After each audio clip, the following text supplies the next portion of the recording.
Hello, everybody, and welcome back to another episode of the show where we talk with inspiring and influential change makers and the people who support them. And I'm really excited about today because we have Amanda Neely with us from Chicago, and she actually falls into both of these categories. She is a social entrepreneur running a wonderful business, which we're going to learn more about, and she's also supporting social entrepreneurs to help them launch their businesses as well. So I love that you have both perspectives here with us today. So thanks, Amanda, for being on the show today. Yeah, thanks for having me. I'm excited to be here. Awesome. So before we dive in, I'll just remind anybody who's watching, if you want to pop your questions in the comments, I will keep an eye on those and we can ask Amanda the tough questions. In fact, your partner, Brandon, shared a post just about an hour ago encouraging people to ask you really tough questions. So let's see if we can meet his demands here. Awesome. So yeah, let us know in the comments if you're here and if you're tuning in and where you're tuning in from. And meanwhile, we'll kick things off. And Amanda, one thing that I like to ask for us to kind of get a big picture sense of you as a person and kind of your approach is to let us know, what is your ideal day? What does that look like? Yeah, so it's actually been really great over the last about year and a half. I've been able to actually set up my ideal day and live it almost every day. So I wake up 5:30 in the morning, super early, and we're actually at the coffee shop by between 6:30 and 6:45 to open up for the day, which make sure we have to get up and we have to get going. And, we set things up, we make the coffee, we put out the pastries, all those kind of things. Only takes about 15 to do that. And then I actually get to go into my morning routine right away, right at 7 and, get through that routine. That's kind of the idea of getting more done before 9 a.m. than most people get done in a whole day. That's something I try to do and really get going at 7 and do the most important work right there first thing in the morning.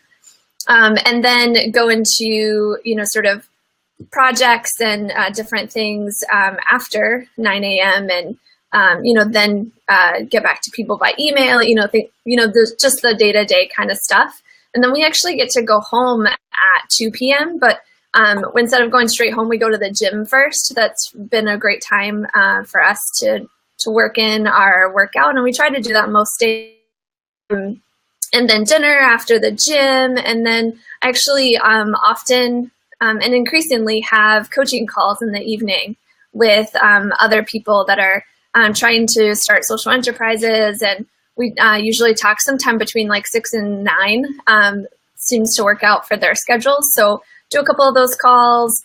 Maybe learn a few things and head off to bed about 9 p.m. so I can get up and do it all the next day. Nice. Yes, of course you have to get up early because you guys are running a coffee shop. Yep. I'm a morning person though, so it doesn't really feel that horrible for me. Oh, that's good. And I know from, when it happens to happen for me, it's not every day for sure. But when you get up and can get kind of those most important things done first thing in the day, you just feel amazing for the rest of the day because you're I've already nailed this day and it's 10 o'clock, right? Yep, absolutely. That's what I try to do. I had a coaching call actually at 8 a.m. this morning, which kind of threw things off, but it also made me feel really good to, to do that really awesome work first thing too. Yeah, fabulous. So you definitely alluded to it in your morning routine that you mentioned here. And also, of course, we introduced you guys before we started the show. But tell us more about your social enterprise, the Overflow coffee bar in Chicago. And then after we'll dive into what you guys are working on now as well. But let's start with the coffee bar. Yeah, really great.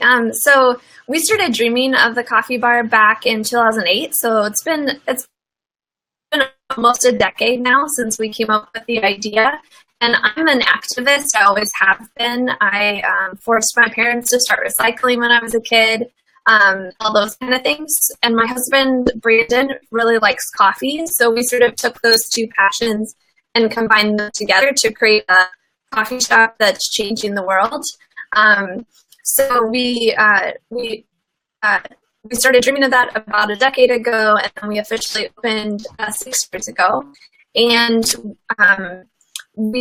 our mission is to empower our local community amongst themselves locally, and then to change our purchasing habits. So we promote both community building and ethical economics to have that local impact as well as the global impact, and not sacrificing one or the other. And sort of taking that holistic approach. So we're in a neighborhood that's fairly new. It was the neighborhood in the entire United States in 2007, and there's no sort of. Oh, Amanda, you're frozen, and I can't hear you anymore. Hello. You were on a roll, and we missed it. Let me know, you guys, can you still hear me, or are we all frozen? It looks like I might still be here. And Amanda, I will message her and see if, she's going to try reconnecting. Oh. There we go. Okay, I'm back. Where did I cut off? You were talking about the local global impact. Okay. Yeah. So, in terms of local, our neighborhood was the fastest growing neighborhood in the United States in 2007. Oh, wow. So there's a lot of people moving here, but no one really helping connect them with each other, not a lot of businesses opening. So we've been part of that change locally with making it like a real neighborhood where people live and work and play and all those things. And then globally, how we source our coffee and our tea and our chocolate and everything, we're really careful about that, as well as like the blueberries and our muffins coming from a farm in Michigan. And, so it's not necessarily global like coffee, but also regionally through those kind of things too. Yeah, it's really neat that a coffee shop actually does give you that hyper local, plus there's so much supply chain and ethical fair trade purchasing that comes into it. So it's actually the perfect model to have global and local working together. Yeah. Exactly. Yep.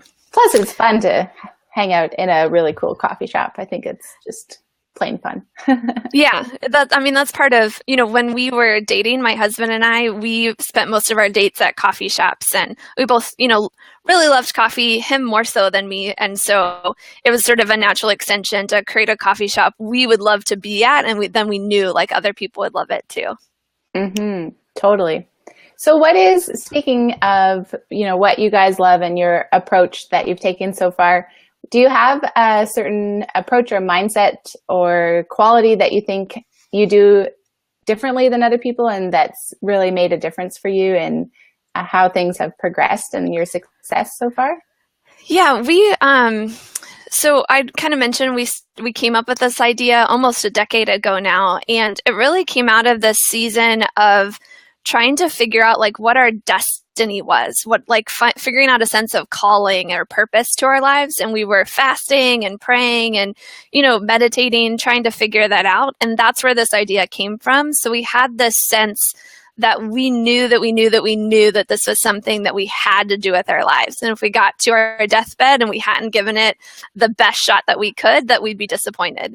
And so every single time and there's been a lot of times that we felt like quitting or giving up, we came back to that sense that we knew that this is what we were to do with our lives, and the importance of it, and just even for our own selves and our own meaning and purpose to our lives, despite all the other things we were trying to do, impact-wise and with changing the world. That's really kept us going through the thick of things and the thin of things when it's been really hard. I'm a little stubborn too, so that's probably played into it.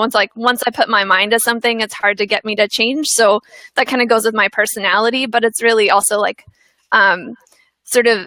being able to come back to that time when we were fasting and that we got this really deep sense of what we were supposed to do with our lives. That's really carried us through.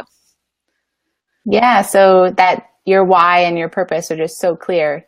Yeah. And it's funny that you mentioned you're a bit stubborn, because I think that's a great quality for an entrepreneur, because the thin times the roller coaster of it can be really tough. So it sounds like if you had those moments or that picture of what you really knew you were going to accomplish, that's what gets you through. So Yeah. So about 10 years ago, you came up with the idea and were determined to make it happen and have been doing so since then. Let's go back to your 20-year-old self and think about what advice would you have given her that, wisdom now that you'd like to impart on your 20-year-old self? And would that have changed anything, or would you be exactly where you are today? Yeah, that's a great question. It's actually really funny. Before I got the questions for this interview last week, Brandon and I were actually playing this game, let's go back and, pretend like we could time travel and what would we tell ourselves?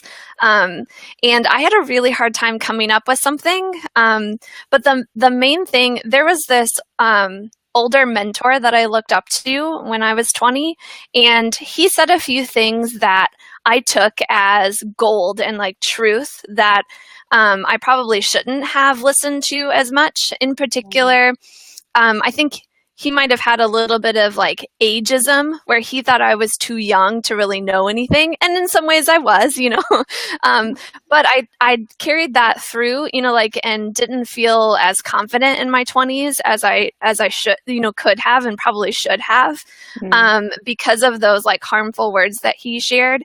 And so I would go back to myself and say, listen to what this guy says, but don't take this, these few things to heart that he tries to tell you, and sort of then hopefully I would have had a more confident 20s. I would have maybe stuck my neck out a little bit more instead of being shy, and that kind of thing. I think that's probably what really held me back during that time. So maybe you were playing a bit smaller than you could have. Exactly. And so who knows, it maybe just would have sped things up, right? But probably you'd be exactly where you are today still. Mm-hmm. Yeah. Good advice, because mentorship is wonderful, but we have to still make our own decisions and take advice as it fits for us, I suppose. Mm-hmm. But of course, in the moment, you don't really know how to determine which advice you should hold true to and which to discount. But anyways. Right. Yeah. So now I want to talk a little bit about impact and revenues and this blending that we are all trying to do with our social enterprises to really do well on both of those accounts and have them reinforce each other and whatnot. Because I guess, and now would be a good time to mention that you guys do coaching with social entrepreneurs, which is the Overflow Your Possibility. And Brandon put the link under the show if anybody wants to check it out. So you guys definitely, I'm sure, have had this conversation with people and have gone through it yourself. But how do you approach those situations, those decisions where maybe the impact and the profitability are in conflict or at odds with each other? What's your advice for that, or how have you handled that yourself? Mm-hmm. Yeah. So I'm a very much idealist, optimist kind of person. And so for the first 4 years of actually being open and generating revenue, we always put impact first, and even before paying ourselves. So the first couple of years, we only took the tips that people put in the tip jars in terms of our personal income, and that was not sustainable. That's $1 or $2 per hour that we were making back then. And we had a guy who teaches finance at a big university that's known for this idea of you make a lot of money and then you change the world, that kind of perspective. And it was really good for his perspective to, sort of rub off on us and challenge us, because that we were totally the opposite of that. Even if we make no money, we want to change the world, And so we came to this point where we're well, maybe, he's a really smart guy. He's a professor, he teaches finance. He's made an impact in the world. Even though we might disagree with how he's, how he made his money or the different impacts that he's making, but we should take him seriously and listen to him. And we went through this long process of figuring out how to make an impact and make money, and, or to think about it make money and make an impact, and the distinctions between those. And so one of the funny things is that we're an L3C in terms of our legal designation, which is a low profit limited liability company. It's a special legal designation that's in quite a few states in the United States now. But it basically means that we're organized for a mission prior to making a profit. So because of that, how it's written in our articles of incorporation, we have to put mission first before profit. So we use the example, like we can't decide tomorrow that we're going to use X name brand coffee, that we know is not doing well by the farmers. So we have to, stay true to that. But at the same time, that doesn't bar us from figuring out how to make money. And so we had that was definitely like a mindset shift for us to, still maintain that quality, but also to make money. And we're still like learning how to do that too. We've tried a few different product lines and, different things that we could sell in our shop that would be higher, because our average customer when we first started was spending $5. So we tried a few different things to increase that. And we've gotten it up to like $7 or $8 average per customer, which is, a big difference in raising our prices. I think that's probably the main thing. Actually, I kind of rambled there, but that raising your prices is probably the biggest thing that I would tell people that are in social enterprises that, you are worth more than you think you are, and you should charge for it. And the sense of purpose and meaning that you're giving your customers, they're willing to pay extra for that. And you don't need to feel like you have to compete with, the non-social enterprise next door that's selling the same thing that you're doing. You don't have to compete with them on price. You can compete with them on mission and really put yourself out there. So we've actually raised our prices a lot higher than I would have thought that we would have done 5 years ago. But we've even had customers say, you should raise your prices. And so we're like, now if anybody says your prices went up, we're like, well, customers told us we should raise our prices. And so I would just kind of pass that on to people to raise your prices.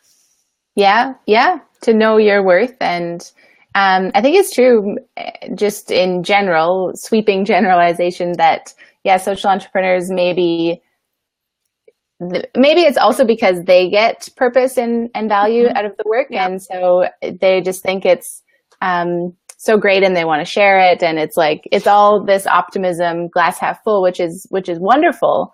But I think it sometimes on that mindset plane, it changes the way you might price things. And so that's, good advice. And I suppose this wasn't on our list to talk about, but in terms of managing the economics of a business, I know with a coffee shop, it's very important to manage all those numbers, like know your average customer spend, and you're dealing with a lot of overhead, maybe more than some other social enterprises, depending, you have a space and utilities and all of that. Mm-hmm. So do you have any advice for managing cash flow for if someone's, in a business where they really do need to, everyone should keep an eye on it, but you guys for sure need to keep an eye on it. So what's your advice around that? Yeah, I think the thing that we almost made this mistake, and we we probably made like 50% of this mistake, but a big mistake that a lot of brick and mortar social enterprises and just businesses in general make is not having enough capital when we start. And that we always underestimate how much we need for that startup inventory and staffing to start up, and leaving that margin in the bank account for when you go through a really rough winter, like we had the polar vortex one year, and no one was out leaving their home or buying coffee that year. And we were glad that we had saved up a little bit to get through that winter. There were, hundreds of businesses that closed in Chicago that winter, but because we had made sure we knew something like that could happen, that we had, made a plan to get through that. So, creating that cash flow margin buffer kind of thing would be the biggest thing, not like when you start up, but then trying to maintain that as much as possible over time, especially for a brick and mortar or any kind of business or social enterprise that has a lot of overhead. Mm-hmm. And which is common sense. And, like it's common sense people to say that all the time, but to like actually take it seriously and do it is another thing. Mm-hmm. And to always be conservative and kind of assume the worst in terms of projections, right? So that you really are in a good place to manage the polar vortex. That's wild that hundreds of companies closed. So people were just not out and about as much. Right. Yeah. Wow. People, it was like -30, I think, some days, which is, kind of strange here in Chicago, but business, offices were closing or telling people to stay home. The schools were closing. Yeah, not every day, like for a week, but on the coldest days. And, but then it was still really cold. So people, they wouldn't walk a block out of their way to get to, a coffee shop, or they would stay home if at all possible. Yeah. You guys should come hang out in Calgary because we have some -30 days. Maybe in the summer. Yeah. That's funny. Great. Okay. And actually, so we have a bit more time, and I wanted to ask you more about kind of the startup phase, because that's another really interesting scenario, given that you are dealing with all of this cash outlay to get set up. And also there's this question a lot for social entrepreneurs about bootstrapping versus getting investors versus taking on debt. And I think it obviously depends on the company and the goals and, the model. But do you have any advice about that for our listeners? Yeah, so we have a pretty interesting story. We were, still paying off student loans. I actually grew up in poverty, as well as my husband Brandon did. So we didn't have any rich relatives that we could go to and ask for money. So we did a lot of bootstrapping at the beginning. I actually would use a suitcase to go pick up pounds of coffee and then deliver them to people's homes to like start building interest and making a little bit of money and things like that. And then, that was before we had a location, picked out or anything along those lines. We threw some events that people would pay admission for, and buy coffee while they were there, just in the bean form. And that was really great. And that really helped both with marketing as well as some of that bootstrapping. And then we did end up taking out a good amount of debt to get started. Because we were new, and it was 2011, so it was still really hard to get a loan from a bank or to get a grant or a loan from a foundation or anything like that. And we were young and new, and weren't trustworthy. We didn't have a house to like put up as collateral or anything like that. So we had to put our neck out there on the line, and so what I alluded to earlier about knowing that we knew like that this is what we had to do. We were willing to do that, and so we did it. And then actually, it was after a year that we were open, we were able to secure a low interest loan from a family foundation, a program related investment, and that helped us consolidate all those loans we had taken and lock in that low interest. And he said the only reason he did it was because we had proven ourselves, and he saw how intentional we were about every decision we made. And that's why he was willing to do that from that like personal relationship. So, I mean, if there's any advice or learnings from that story, it's, if to bootstrapping can work, and it's good. We did a little bit of crowdfunding too, in terms of, we want to buy an espresso machine and it costs this much, and chip in what you can, and we'll give you a free pound of coffee for your, kind of. We didn't do it on Kickstarter, Indiegogo, or anything like that. We kind of used a different platform, but that really worked. And then also just building relationships, and then when you've like proven yourself and the opportunity comes, it's not luck. There's that saying, luck is when opportunity meets preparation. Like to do that preparation, I think that's what it is. I might be paraphrasing, so that then when the opportunity comes your way, you're ready to take advantage of it. And that's exactly what happened for us after that first year. That's a really great story, because it shows, one, you got to get creative with your bootstrapping. So it's none of this, well, nobody will give me money, so I guess I can't do it. It's like, okay, well, let's figure out how to slowly get started. And also that incremental idea, start with one idea and then build from it and build from it. And eventually you have this track record, and then it gets you the loan. And so I think that's a really great example of getting started when it's tough financially. Yeah. Thank you. So, okay, we're getting close to wrapping up, and I want to end with one of my favorite questions to ask, which is your general advice for social entrepreneurs, and potentially some of the biggest mistakes you see people make and what you think could be done differently to avoid those. Yeah, so I come across people all the time that have really great ideas, and I love the ideas that I hear from people. And I think that that's like one of the best things that we have working for us is that there's no shortage of ideas. And the thing that really that I don't like is when I see those ideas never move forward.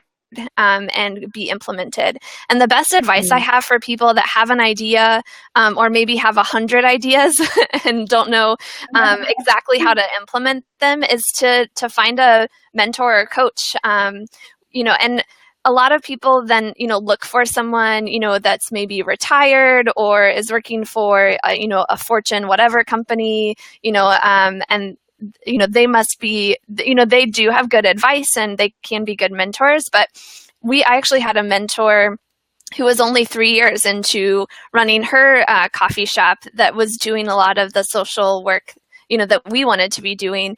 And so she became my mentor, and that was really great because she still remembered exactly what it was like to be where I was.